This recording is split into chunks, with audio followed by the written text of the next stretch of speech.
and welcome to another video. So I used to do monthly videos of me setting up the month in my bullet journal and my book journal, and I have not done that in 3 months, 4 months, something like that. And obviously, as it's a new year, I have new journals. So I'm actually using these two. And I've already set up the year and all of the months all the way up to March in both of these. But I've been doing kind of a different system. And I thought it would be kind of fun to show you how I've been setting it up and how it's significantly lowered my stress around these like bullet journals and stuff, and how they're more effective while still being cute and minimal without causing the anxiety of I don't know what this month's theme is going to be. So let's look at them. So these are the two notebooks that I'm using. This one I'm using as a book journal, and this one I'm using as a regular everyday bullet journal. So we're going to start with the book journal because there's nothing fancy in here and there's not too much to talk about. This one I got on Amazon and it's so cute, and like look at these edges. It's so pretty.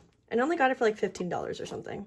Anyways, so the very first page, I just found some scrapbook paper and I taped it, kind of glued it in here. And then I just have reading journal. I usually have a reading journal for 2 years, so I left this part blank. And then just reading journal with some stamps and this little quote that I have from Dermot Kennedy that I really love. It says, "I've learned that doves and ravens fly the same."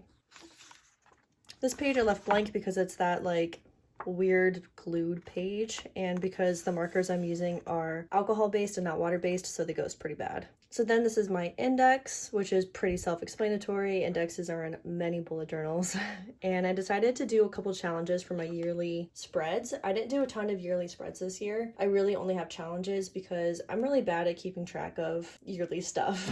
So my A to Z challenge, and these are some of the books that I've read so far this year. Oh, by the way, A to Z challenge is just the first letter of the title corresponds with the letter in the alphabet, and you try to fill up the whole thing. And I do plan on this taking me 2 years because I don't know who's gonna find an X. Then I have the states challenge, and this is just a book is taking place in different states and you try to fill up the map. This is another one. It's pretty basic, and I saw this challenge in a lot of different places for book journal setups, and I just really loved it. I've never done it before, so I just wanted to do it.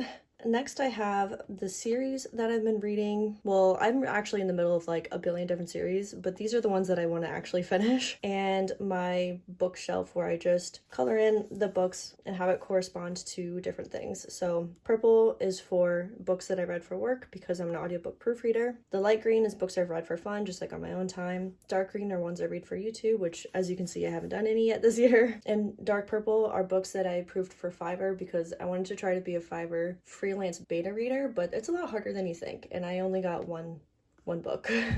Anyways, so this is kind of blank, but this bled through really bad and it just looked horrible, so I just put this in for decoration. And the goal was to have some kind of quote in here, but I couldn't think of one, so I'm leaving it blank for now. And then this is just a list of all the books that I've read so far this year. I don't love how the spread came out, but I can't change it now. And then I just have 2 more pages because I read a lot of books last year. I think my goal this year is only to read 85 because I plan on not reading as many for work because of other reasons. So who knows if I'll make it this far. This is a spread I pretty much copy and pasted from my last year's book journal. It's just kind of keeps track of the genres that I read and then how many books and pages I read in a breakdown of the months. And then January was pretty boring because this was on the same day that I set up the whole year and I was already tired. So I just did it really boring, but my next 2 months are mad cute.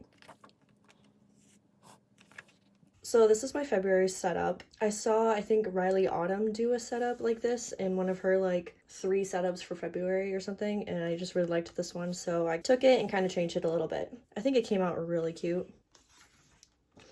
Oh, and this is a Harry Potter page because I decided to reread the whole Harry Potter series.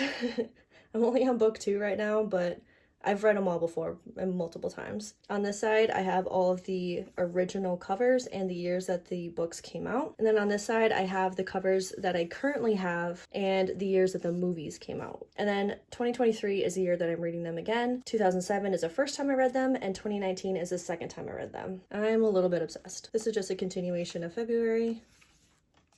And then we have March. I also saw Riley Autumn do something like this and I really loved it, so we're doing something similar. So far for March, I've only read 1 book and it was super amazing. Bruiser by Neil Shusterman. He's the guy that wrote the Scythe series. I haven't read the Size series, but I read this book like 10 years ago and I decided to read it again and I love it. But yeah, so far that's all I have for this book journal. Now onto my life journal. This one doesn't have cool edges, but it's like a cloth cover and it's an absolute hair magnet, which is terrible when you have 2 cats. So in the very beginning, I just wrote my name and the year. And then I also made this grid spacing bookmark kind of thing. I've seen a bunch of people do it this way, so I wanted to try it out and it's so helpful. It's so much more helpful than having it as like a regular page. So this side is for the width and this side is for the height. Moving on to the next page, this is just a master to-do list and my goals. I don't like to do big goals and I don't really like doing goals at all, but I was doing a master to-do list and these are like really easy goals, so yeah. Next, I have my calendar, I don't know, year at a glance kind of future log. I don't really know what to call it, but it's just like all my months and important dates to remember. I can't really take credit for the design of this. It's really, really cute, but I saw another bullet journal YouTuber do it and I thought it was so cute, so I decided to do something similar. And then we're jumping right into my monthlies. I really didn't do a lot of yearly spreads this year, and it's just to lower stress. Like if I think of something I want to track, I just do it later on. And this year what I've decided to do for my monthlies is I'll cut out some scrapbook paper and glue it in and then make this little tab. So I have January, February, and March, and I love it so much. And then for every month, I have pretty much the exact same setup. So I have this as my calendar and my kind of monthly to-do list. So I have January, the days of the month, the days of the week, and then here is where I just log like my work hours, and then just like some regular stuff in here that I have to remember.